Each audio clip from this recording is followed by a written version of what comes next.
Hi friends, मैं कुलदीप एक बार फिर से आपका जेन्युइन क्लासेस में स्वागत करता हूं। कल हमने पढ़ा था जल संसाधन के बारे में और जल संसाधन में से जो 3 परियोजनाएं थी हमारी, बाखड़ नांगल परियोजना, दामोदर नदी घाटी परियोजना और हीराकुंड परियोजना, तीनों परियोजनाएं हमने पढ़ ली थी। इनके बारे में हमने जान लिया था और ये परियोजनाएं परीक्षा में आ सकती है।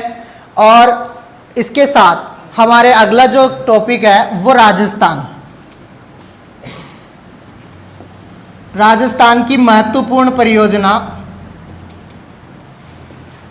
10वीं क्लास के सिलेबस में है। उसमें से पहली जो परियोजना है वो है चंबल नदी घाटी परियोजना।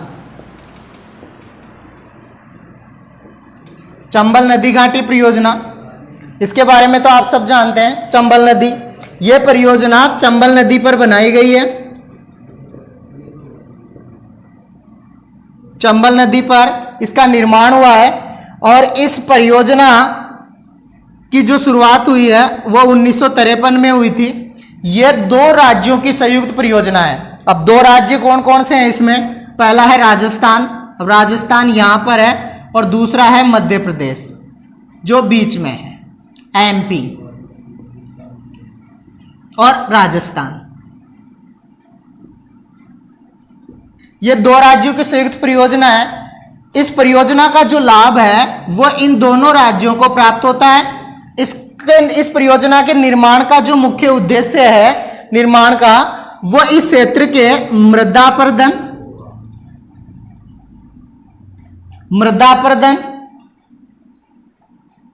बाढ़ व अन्य समस्याओं का समाधान करना है। इस वजह से इस परियोजना का निर्माण किया गया। इस परियोजना का जो कार्य है वो 3 चरणों में पूरा किया गया। कितने चरणों में? 3 चरणों में जो प्रथम चरण है, अब इस चरणों के बारे में पूछा जा सकता है कि इन चरणों में क्या क्या है क्या नहीं है। जो इन चरणों का जो निर्माण है वो जो प्रथम जो चरण है यानी निर्माण में, अब जो प्रथम चरण है उसमें मध्य प्रदेश यानी एमपी में, मध्य प्रदेश में मंदसौर जिले में, मध्य प्रदेश एमपी जिसका मंदसौर जिले में एक बांध का निर्माण किया गया और उस बांध का नाम था गांधी सागर बांध। गांधी सागर बांध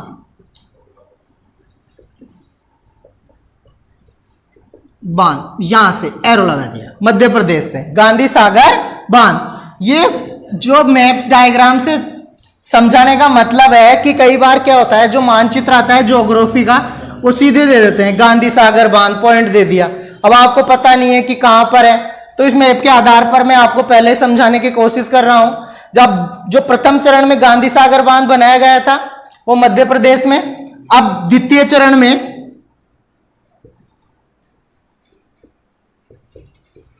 राजस्थान में चित्तौड़गढ़ जिले में ये राजस्थान, और राजस्थान के चित्तौड़गढ़ जिले में रावत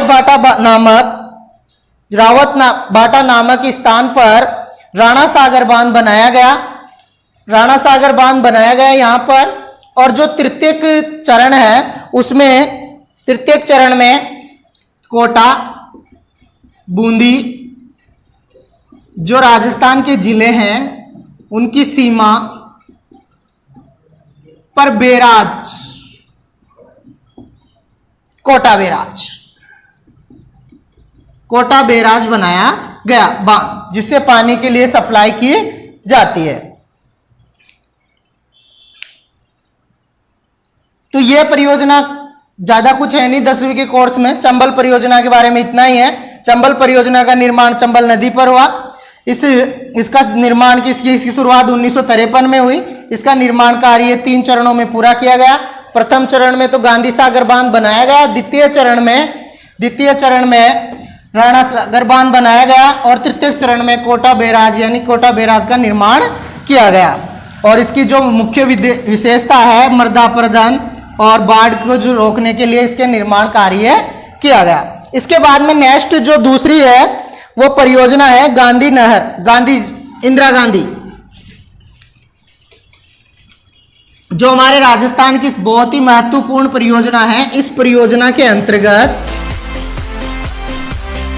जैसलमेर, बाड़मेर, बीकानेर जो रेगिस्तानी क्षेत्र है, जो कि राजस्थान के पश्चिमी क्षेत्र है, वो क्या है, रेगिस्तानी क्षेत्र है, और उस क्षेत्र को विकसित करने के लिए इस परियोजना को चलाया गया। इंदिरा गांधी नहर परियोजना, इंदिरा गांधी नहर परियोजना, यह बहुत ही इंपॉर्टेंट परियोजना है राजस्थान की, जिसका मुख्य उद्देश्य जो थार का मरुस्थल है, थार का मरुस्थल कहाँ है, जैसलमेर, बीकानेर जो पश्चिमी क्षेत्र है हमारे राजस्थान का, वहां पर 40% जनसंख्या निवास करती है, बाकी 60%, जबकि वो क्षेत्र है 60% धरातलीय है, लेकिन वहां जनसंख्या कम निवास करती है थार के मरुस्थल में, और इसको विकसित करना ही इसका मुख्य उद्देश्य था। अब देखिए, जो एशिया की सबसे बड़ी मानव निर्मित नहर है,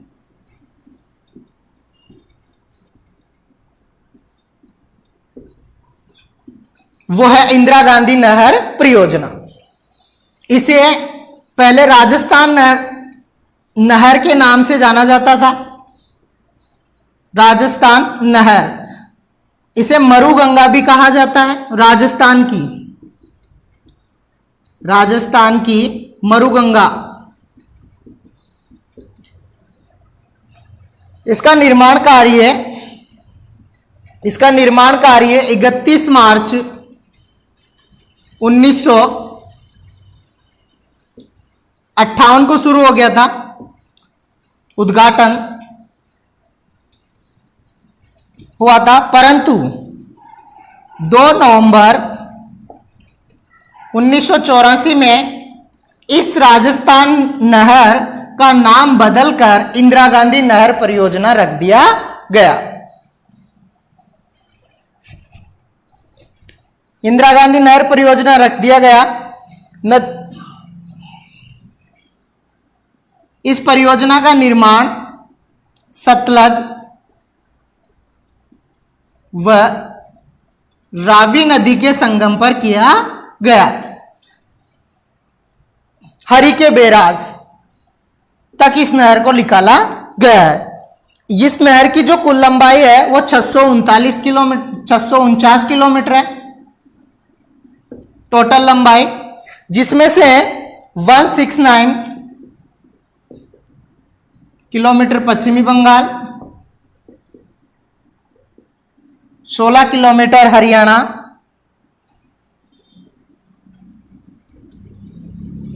और शेष 466 किलोमीटर राजस्थान में बहती है।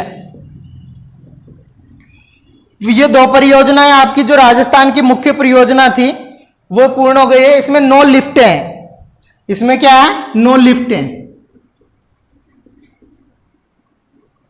9 लिफ्टें हैं और 2 कार्यरत है, मतलब उनका निर्माण चल रहा है। अब लिफ्टें क्या होती है कि लिफ्टों का मतलब है कि इस नहर पे आगे चलने पर जो क्षेत्र था वो ऊंचा था, वहां पानी नहीं जा रहा था। अब लिफ्ट तो आप सब जानते हैं, लिफ्ट में बैठना, लिफ्ट में बैठ के आप ऊपर जाते हो, तो वैसे वहां छोटी छोटी नहरें निकाली गई है 9, उनमें लिफ्टों के द्वारा उस पानी को ऊपरी क्षेत्र पर पटका डाला जाता है और ऊपरी क्षेत्र से वो पानी बहकर आगे की ओर बढ़ता है।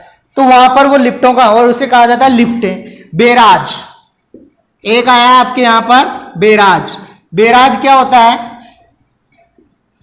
छोटी छोटी जो नहरें होती है, यानी जो पानी निकालने के लिए जो तालाब, जो परियोजना होती है, जो पानी निकालने के लिए जो क्षेत्र है, उन्हें बैराज कहा जाता है, जो नहरों के रूप में।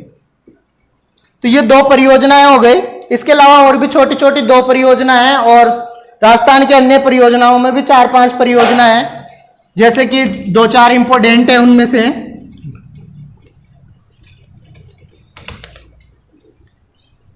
ये 2 परियोजनाएं हो गए आपकी, एक तो इंदिरा गांधी नहर परियोजना और दूसरी चंबल परियोजना। उसके बाद में तीसरी है आपके कोर्स में माही बजाज सागर परियोजना। माही बजाज सागर परियोजना। माही बजाज सागर परियोजना है, ये 2 राज्यों की परियोजना है, राजस्थान प्लस गुजरात। इसका निर्माण कार्य 1971 में किया गया।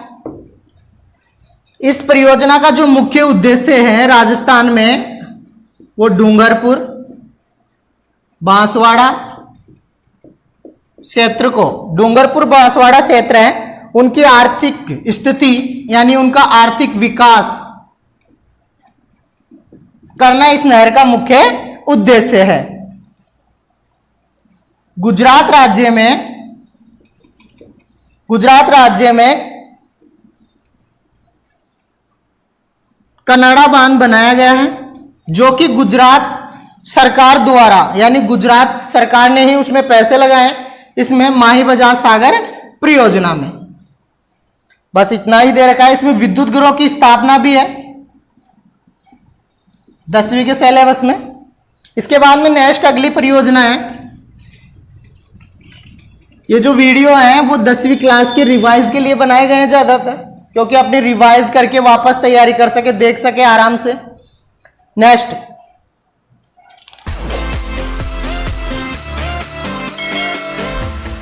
बीसलपुर परियोजना।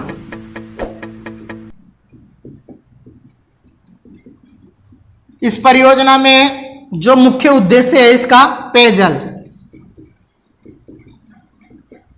आपूर्ति। बाकी उद्देश्य तो आप सब जानते हैं परियोजना के, मैंने कल आपको बता दिया था। मछली पालन, बिजली उत्पादन करना, पेयजल आपूर्ति करना, सिंचाई करना, ये सब क्या होते हैं उद्देश्य। इस परियोजना का जो निर्माण है वो 1997 से 98 में किया गया।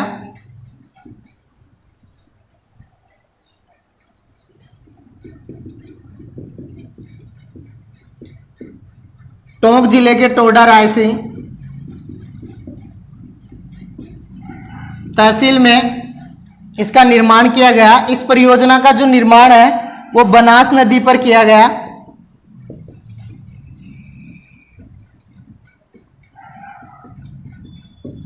तो ये महत्वपूर्ण परियोजना थी, वो हमने वो सारी अपन ने कंप्लीट कर दी है। अब कुछ अन्य परियोजनाएं बची हुई है, जैसे कि पांचना बांध भी है। पांचना बांध करौली में स्थित है और वो 5 नदियों के संगम पर बना हुआ है और मिट्टी का बना हुआ है। और इसके अलावा सोमअंबा कमला परियोजना है। इसके बाद में हम अगला जो नेक्स्ट टॉपिक है अपना, वो है जल संरक्षण की विधियां,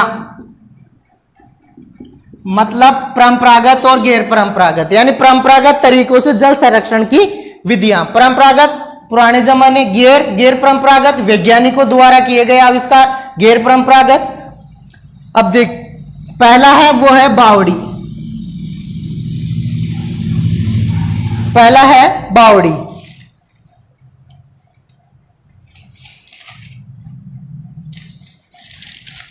बावड़ी जल परंपरागत स्रोत है और इसका निर्माण ऐसे ऊपर से चौकोर, यहां पर गोल,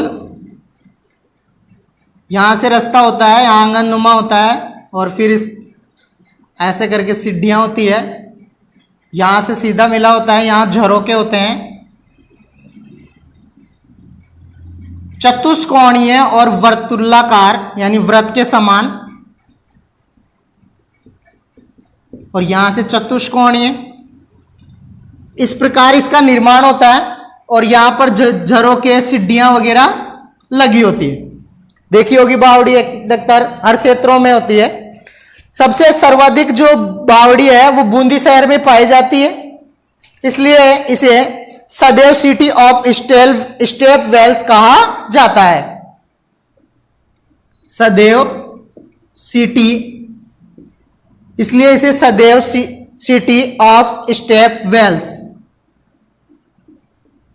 ऑफ स्टेप वेल्स कहा जाता है। इसके अलावा और अनेक ऐसी बावड़ियां हैं जैसे आबानेरी, चांद बावड़ी,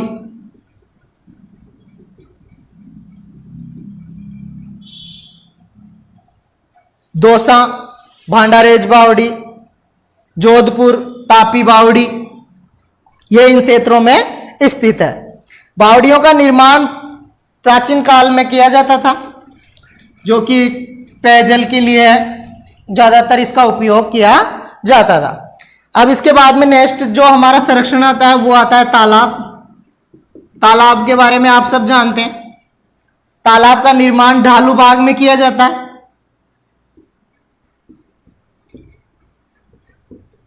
जो ढालू भाग होता है उसमें तालाब का निर्माण किया जाता है। एक दीवार खड़ी कर दी जाती है और ढालू भाग में वो पानी आकर इकट्ठा होता है। हमारे देश में जो तालाब है वो सामाजिक भावनाओं से जुड़े होते हैं।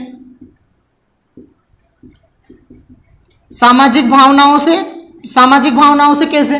जैसे मान लीजिए अपनी कहते हैं कि वहां पे स्नान करने से, वहां कोई देवी देवता का स्थान है और वहां पर जाकर अपन स्नान करते हैं, तो वहां पे स्नान करते हैं तो वो बीमारी खत्म हो जाती है। तो एक सामाजिक भावना है, पवित्र मानते हैं यहां पर तालाबों को। कुछ फेमस हैं जो कि बहुत ही मुख्य हैं, जैसे कि चित्तौड़ में सेमा बांध, सेमा पानी। इसके अतिरिक्त जैसलमेर में गड़ीसर व गजरूपी सागर, गड़ीसर व गजरूपी सागर आदि तालाब स्थित है। इसके अलावा जल संरक्षण की और विधि है, ज्यादा विवरण नहीं है इनका, छोटा छोटा ही है। इतनी सी बातें ज्यादातर पूछते हैं कि तालाब क्या है, अगर ऐसे पूछ ले तो तालाब के बारे में सभी जानते हैं। ये सामाजिक भावनाओं से जुड़े होते हैं। और तालाब का निर्माण किस प्रकार होता है? ढालू भाग, ढालू क्षेत्रों में किया जाता है अधिकतर। इसके बाद में झीलें में प्राचीन काल में राजा, महाराजा, बंजारे आदि के द्वारा इनका निर्माण किया जाता था। इनका निर्माण किसके लिए किया जाता था? सिंचाई व पेयजल के लिए। इसमें और कोई ऐसी बात नहीं है ज्यादा। इनमें जो विधियां हैं भाई, कहां कहां पर जल को संरक्षण किया जा सकता है। जैसे कि मान लीजिए मुख्य झीलों की बात करें तो अजमेर में आना सागर झील,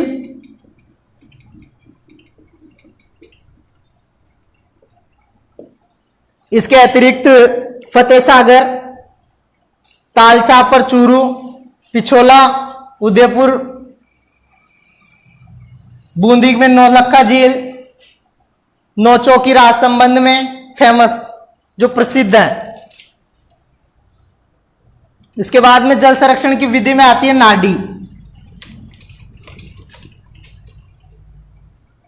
नाडी खेत में होती है और तालाब के आकार की होती है, जो पश्चिमी राजस्थान में अधिक मिलती है।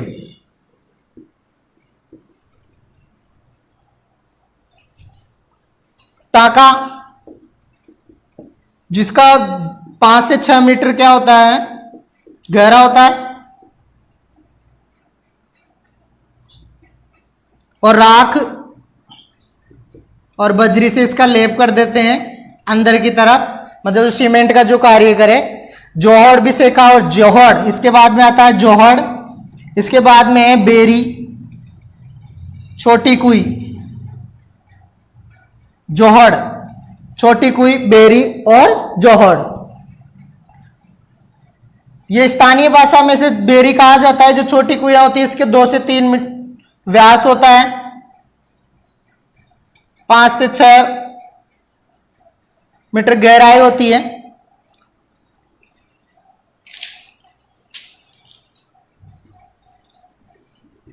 तो ये थी जल संरक्षण की विधियां। अब एक बार फिर से देख लीजिए, हमने आज जो पढ़ा है इस टॉपिक में राजस्थान की परियोजना, जिसमें से चंबल परियोजना जो महत्वपूर्ण परियोजना है। दूसरी हमने पढ़ी थी इंदिरा गांधी परियोजना, इंदिरा गांधी नहर परियोजना और विधियां। और इस लेसन में एक है जल स्वावलंबन योजना भी है इसके अगले टॉपिक में, जो साथ के साथ ही क्लियर कर लेंगे। अब विधियों में देखिए, सबसे पहले बावड़ी, तालाब, झील, टाका, नाडी, जोहड़, बेरी या छोटी कुई। बावड़ी के बारे में हमने अध्ययन कर लिया, तालाब के बारे में, झील के बारे में, टाका, नाडी, जोहड़, बेरी, ये सब संरक्षण की विधियां होती है। इंदिरा गांधी नहर परियोजना के बारे में हमने जान लिया, चंबल नदी घाटी परियोजना के बारे में हमने पढ़ लिया। अब जल स्वावलंबन योजना, ये क्या है? मुख्यमंत्री द्वारा राज्यों में चलाई गई परियोजना है, जिसके द्वारा जैसे कि तालाब और इनमें मिट्टी भर जाने के कारण इनका अस्तित्व क्या है, धीरे धीरे समाप्त हो रहा है। तो उनको विकसित करने के लिए, वापस से विकसित करने के लिए उनको इस परियोजना को चलाया गया, जिसमें उनकी साफ सफाई की जाती है, वो जल स्वावलंबन योजना कहलाती है। और जल प्रबंधन के बारे में मैंने आपको पहले भी बताया था। जल प्रबंधन मतलब व्यर्थ जल को उचित तरीके से प्रबंधन करना, संरक्षण करना, जल प्रबंधन कहलाता है। ये आपका ये लेसन कंप्लीट हो गया है। इसके लिए आज के लिए इतना ही बहुत है। अब नेक्स्ट जो वीडियो होगी अपलोड वो आपकी होगी, आप देखते रहिए और अपनी जो तैयारी है उसको यथावत चलते रहे। एग्जाम कभी भी हो सकते हैं। ओके, जय हिंद।